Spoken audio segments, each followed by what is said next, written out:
सोमनाथ मंदिर हिंदू धर्म के 12 ज्योतिर्लिंगों में से प्रथम और सबसे महत्वपूर्ण माना जाता है।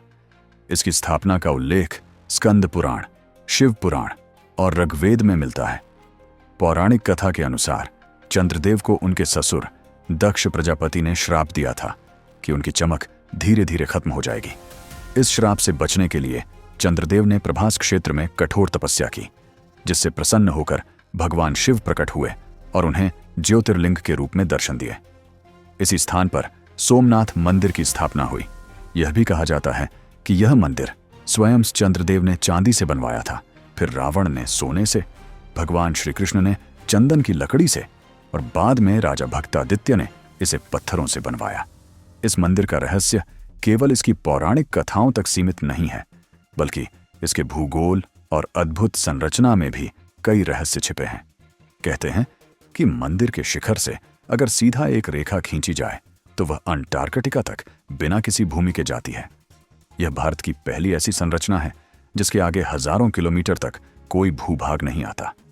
वैज्ञानिक भी इस बात को एक अद्भुत संयोग मानते हैं। सोमनाथ मंदिर केवल एक ऐतिहासिक धरोहर नहीं, बल्कि रहस्यों और चमत्कारों से भरा हुआ स्थान भी है।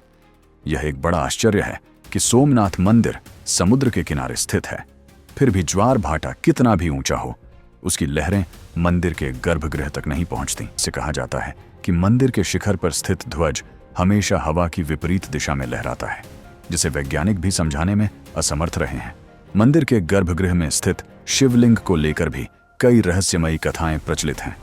ऐसा कहा जाता है कि यह शिवलिंग चंद्रमा की रोशनी में अपने आप चमकता है और यहां आने वाले श्रद्धालुओं को एक अद्भुत ऊर्जा की अनुभूति होती है। कई भक्तों का मानना है कि यहां प्रार्थना करने से मानसिक और शारीरिक रोग समाप्त हो जाते हैं। इस मंदिर का इतिहास भी उतना ही रोमांचक और रहस्यमयी है जितना इसकी पौराणिक महिमा। महमूद गजनी ने 1025 ईस्वी में इस मंदिर को लूटकर तहस नहस कर दिया और यहां से सोने चांदी की अपार संपत्ति लूटकर अपने देश ले गया।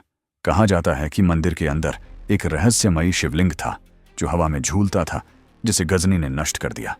इस मंदिर को बार बार तोड़ा गया। अलाउद्दीन खिलजी, औरंगजेब सहित कई आक्रमणकारियों ने इसे नष्ट करने की कोशिश की, लेकिन हर बार यह पहले से अधिक भव्यता के साथ खड़ा होता गया। पर सवाल यह उठता है, क्या यह मंदिर केवल इतिहास में सिमट कर रह जाएगा? नहीं, यह मंदिर तब तक खड़ा रहेगा जब तक आस्था जीवित है। यह मंदिर तब तक अमर रहेगा जब तक भक्तों का विश्वास अडिग है, और यह मंदिर तब तक पुनर्निर्मित होता रहेगा जब तक इस धरती पर भगवान शिव के नाम की गूंज सुनाई देती रहेगी। तो क्या सोमनाथ केवल पत्थरों का ढांचा है?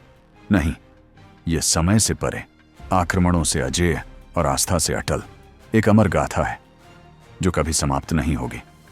कमेंट में हर हर महादेव जरूर लिखें और चैनल को सब्सक्राइब जरूर करें।